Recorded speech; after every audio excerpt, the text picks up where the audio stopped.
এখানে গুরুত্বপূর্ণ একটা পয়েন্ট, যদি পয়েন্টের ব্যাখ্যা যদি করি তাহলে কথাগুলো কিছুটা রাজনৈতিকের দিকে চলে যাবে, কিন্তু রাজনৈতিকের কোনো কথা বলার জন্য এখানে বসি নাই মুহতারাম।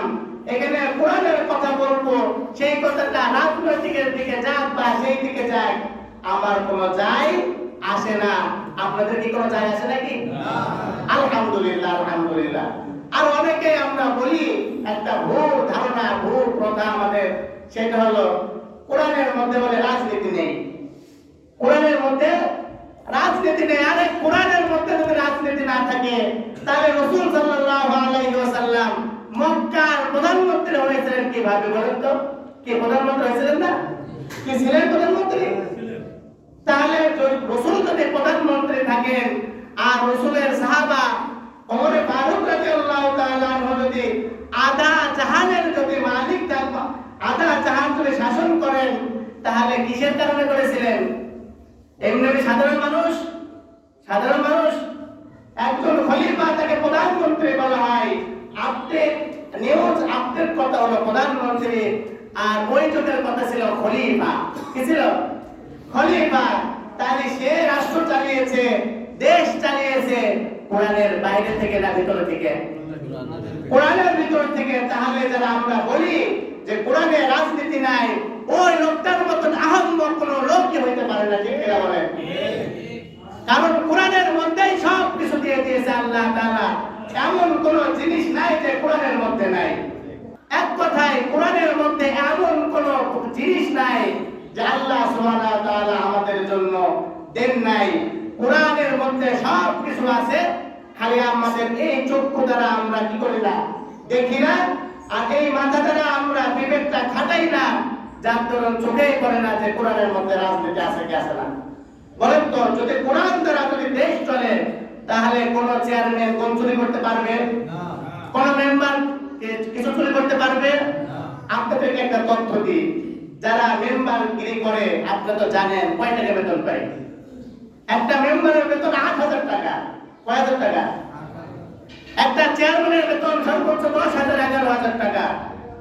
তাহলে একটা মেম্বার যখন ৮,০০০ টাকার জন্য লাখ লাখ টাকা খরচ করে আমাকে আপনাকে ঘুষ দিয়ে টাকা দিয়ে ভোট কিনছে, চা খাওয়ায়, বিড়ি খাওয়ায়, বলেন তো ওই ১ লাখ ২ লাখ টাকা সে তুলবে কি তুলবে না? কি তুলবে কি তুলবে না? তুলবে। কিন্তু এইটা আমরা বুঝি না, আমরা নগদে বিশ্বাসে তাই হলো আমরা বুঝি, তাই না? আর যদি আল্লাহ সুবহানাহু ওয়া তাআলা যদি আমি যদি ইমাম হওয়ার পরে যদি আমার কাছে কোনো আমানত যদি রাখেন, তাহলে আমি কি কখনো ওই আমানতের খেয়ানত করতে পারবো? আমার একটা ভয়, আমি একজন ইমাম, আল্লাহ তাআলা নিষেধ করেছেন আমানতের খেয়ানত করবে না, তাহলে আমার দ্বারা সম্ভব না। এই কথাটা আমরা বলতে গেলে বলে যে হুজুর খালি রাজনীতির কথা বলেন, আপনারা খালি রাজনীতির কথা বলেন কেন? দরকার নাই এগুলো, এই রাজনীতি করা আপনাদের কাজ না। আরে রাজনীতি করা আমাদের কাজ না, তা কাদের কাজ? রাসূল রাজনীতি করেছেন, রাসূল কোরআন দিয়ে দেশ চালিয়েছেন, ওই দেশ আমরাই চালাবো। আপনারা বোঝার মতন এখন যেমন কথাগুলো শ্রবণ করতেছে, এখন যেমন নামাজ পড়বো, নামাজ যখন আপনারা পড়বেন, ঠিক তেমন আমরা যেভাবে দেশ চালাবো, আলেম ওলামা যেভাবে ইউনিয়ন চালাবো, জেলা চালাবো, সমাজ চালাবো, আপনারা মুখ বুঝে সেই সমাজগুলো চলতে বাধ্য, ঠিক কিনা বলেন? যে চলবে না সে ইসলামের বিরুদ্ধে চলে যাবে, যে চলবে না সে কোরআনের বিরুদ্ধে চলে যাবে। অতএব আমি আপনি মুসলমান হওয়ার পর কেন কোরআনের বিরুদ্ধে চলে যাব? কেন ইসলামের বিরুদ্ধে আমি চলবো? কেন চলবো আমি? এই জন্য আসুন যে আমরা আমাদের ভিতর থেকে যে ভুলগুলো আছে, খারাপিগুলো আছে, সেগুলো বের করে ফেলে। তার মধ্যে একটা হলো কি, যে কোরআনের মধ্যে রাজনীতি আছে, রাজনীতি নাই এই কথাটা ভিতর থেকে বের করে ফেলেন, বের করে ফেলেন। যে কোরআন দ্বারা, কোরআন ছাড়া কোন জায়গায় সমস্যা সমাধান হবে না। বলেন তো এই জায়গায় কোনো বিশৃঙ্খলা আছে? আছে। কিন্তু এমনই যদি কোনো একটা সমাবেশ ডাকা হয় বাইরে, ওখানে বিশৃঙ্খলা হবে কি হবে না? খিচুড়ি দেওয়ার সময় বিশৃঙ্খলা হবে কি হবে না? আর এখানে দেওয়ার সময় কোনো বিশৃঙ্খলা হয়? কোনো বিশৃঙ্খলা হয় না। তার মানে বোঝা গেল কোরআনের কথা যেখানে হয়, আল্লাহ রাসূলের কথা যেখানে হয়, যেই মঞ্চে যেখানে বসে যেই সংসদে যদি কোরআন যদি চলে, কোরআনের আইন চলে, তাহলে ওই দেশের মধ্যে কখনো বিশৃঙ্খলা হতে পারে না। এই কথাটা দিলের মধ্যে বসায় নিতে হবে। মুআজ্জাজ মুহতারাম, আয়াতে কারিমার শেষ অংশটুকু এতটুকু আল্লাহ তাআলা বলতেছেন, তোমাদের ধন সম্পদ, তোমাদের দাসত্ব মোচনের জন্য। আর কতকাল ভারতের দাসত্ব করব, আর কতকাল আমেরিকার দাসত্ব করব মুসলমান? যেখানে যেই জায়গায় আমার আপনার রাসূল দেশ চালিয়েছিল, আধা জাহান ওমর ফারুক রাদিয়াল্লাহু তাআলা আনহু শাসন করেছিল। আমাদের তো দরকার ছিল এখন যে আমরা বাংলাদেশ থেকে শুরু করে তাম দুনিয়াতে মুসলমান রাজত্ব করবে, মুসলমান দেশ চালাবে, মুসলমান শাসন করবে। আজকে সেই মুসলমান ঘুমিয়ে গিয়েছে। সেই মুসলমান ওই ভারতের দাসত্ব করে, ওই আমেরিকার দাসত্ব করে। কেন করে? সেইটা হলো আমাদের পাপের কারণে। এই পাপটা মোচনের জন্য আল্লাহ তাআলা বলতেছেন যে আল ইয়াতামা ওয়াল মাসাকিন ওয়াবনিস সাবিল ওয়াস-সাইলিন ফির রিকাব। এখানে বলতেছে যে দাসত্ব মোচনের জন্য ধন সম্পদ ব্যয় করতে হবে। কি ব্যয় করতে হবে? ধন সম্পদ ব্যয় করতে হবে দাসত্ব মোচনের জন্য।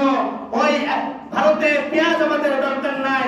আমাদের টাকা দিয়ে আমাদের দেশে আমাদের যে যতটুকু জায়গা আছে ওই জায়গার উপরে আমরা পেঁয়াজ রপ্তানি করব, পেঁয়াজ লাগাবো, ধান চাষ করব। আমরা কোনো জিনিস ওই ভারতের পক্ষে, ভারতের দিকে তাকিয়ে থাকবো না। ঠিক কিনা বলেন? আমরা নিজেরা আমাদের সক্ষমতা যখন আছে তখন আমরা কেন পরের অধীনে থাকবো? এই দাসত্ব থেকে আমাদের বের হতে হবে। আমি যেমন আপনাদের দায়িত্বে আছি, যার যার মতন আপনারা কর্ম করেন, কারণ দাসত্বের মধ্যে নাই।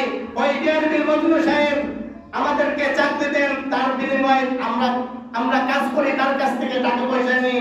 সে যদি বলে তুই নামাজ পড়তে পারবে না, ওই রকম ডিআরবি মজনু সাহেবের কারখানাকে লাথি দিয়ে আমরা ঘুরিয়ে দেবো। ঠিক কিনা বলেন? এরকম চাকরি দরকার নাই যে চাকরির মধ্যে আমাকে নামাজ পড়তে না করে, যে চাকরির মধ্যে আমাকে হক কথা বলতে নিষেধ করে, যে চাকরির মধ্যে থাকলে আমাকে ইসলামের বিরুদ্ধে যেতে হয়, ওই চাকরি আমাদের দরকার নাই। ঠিক তদ্রুপ যদি কোনো দেশ আমাদের বাংলাদেশের থেকে চোখ রাঙায়, যদি কোনো দেশ যদি বাংলাদেশের দিকে তাকায়, ইসলামের বিরুদ্ধে কথা বলে, সে যেই কোনো মানুষ হোক না কেন, আমার বাবাই হোক না কেন, আমি তার জিভ টেনে ছিঁড়ে ফেলবো। আমি ইসলামের বিপক্ষে যেতে পারবো না। ঠিক কিনা বলেন? এই জন্য আসুন, আল্লাহ তাআলা দাসত্ব থেকে বের হতে বলেছে, আমাদের দাসত্ব থেকে বের হয়ে আসতে হবে। আর এক নম্বর বের হতে হলে নিজেকে আগে ইসলামের পক্ষে দাঁড় করাইতে হবে। যদি আমি আপনি ইনসাফের উপরে দাঁড়ায় যাই, তাহলে আমার আপনার আর দাসত্বের গ্যারাকলের মধ্যে, ওই জিঞ্জিরার মধ্যে আমাকে কেউ বেঁধে রাখতে পারবে না। ঠিক কিনা বলেন?